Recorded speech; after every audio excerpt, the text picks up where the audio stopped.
sa paggunitan natin sa National Disaster Resilience Month.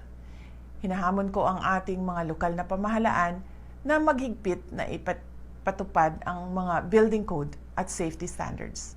Suriin ang mga evacuation center at ayusin ang mga emergency protocol.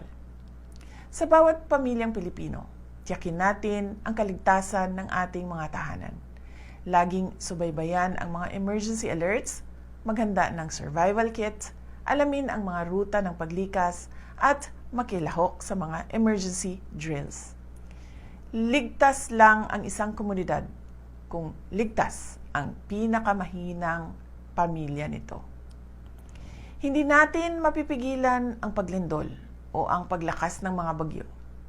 Ngunit nasa kamay natin ang pagpapatibay ng ating infrastruktura at komunidad.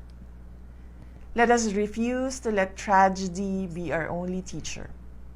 Readiness must live in every barangay, every school, every business, and every household.